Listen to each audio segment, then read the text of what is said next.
Well, let's take a look. So just like when we're testing a microphone to make sure it's plugged in properly, we got to do the same thing with the CD player. Now, in our case, you probably know it is plugged in properly, but I'm going to give you all the steps to check to make sure everything is hooked up. So we went to the stage, we checked the cable, and we made sure it was in number 11. We came back here, we made sure 11 was in 11. That's all good. Now for the CD player here, I'm just going to quick pop this out. Alright, here's the audio cable coming out of the CD player. So I'm just going to follow this audio cable, and that plugs into aux input A. Excellent. So, thanks for... Alright, we've added a little bit more difficulty into our system. That's alright. We can learn a little more. We're smart people. Okay, so the CD player here is plugged into an auxiliary input. And an auxiliary input is none of these. You got 1 through 24 is none of those. The auxiliary inputs are these two right here. Now you see how this is labeled CD and video? If you were to take that sticker off, you would see it would say aux input A. So this CD player, its cable is plugged into the aux input A on the back, which is this right here. Now you see how this has a select button? If I press blue select on it, so it says AA. So there is actually a select button for the two auxiliaries as well. So you can press select, and you see when I do that, the meter's bouncing up and down. That means we've got signal coming into that. So we turn up the auxiliary here. Now, why aren't we hearing anything? Who can tell me why? Not assigned.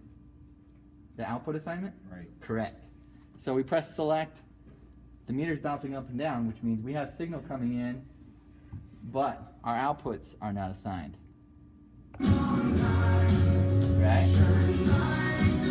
If you have no output assigned, the sound will come in and it will just stop and it won't go anywhere. So, and then you can see there's a little gain knob for the CD right here. There's no fader. It's just actually, this is technically a fader. That's a knob. There is no gain knob. This is a fader that's been converted into a knob. Mm-hmm. Doesn't matter. Not important. That makes sense? And then you turn the volume down to that.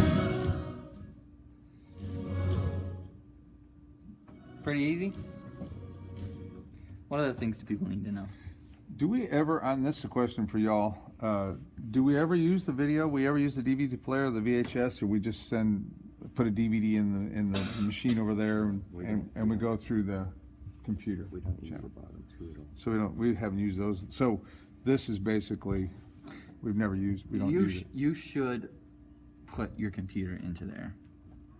That'd be nice. You should do that, just for the record. Set up now, then. You have it plugged into one of Channel these 1. channels right here, which, yes, they have the input to be able to do that, but that's a waste. I mean, that's what these are made for. Like, for that style of like computer or CD player, that's why these auxiliaries exist. Plugging into there is a waste of a channel. I mean, you got some extras, so I guess it's all good, whatever.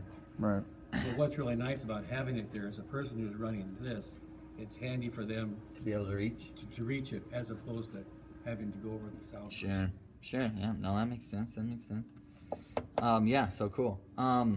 Anything else, people?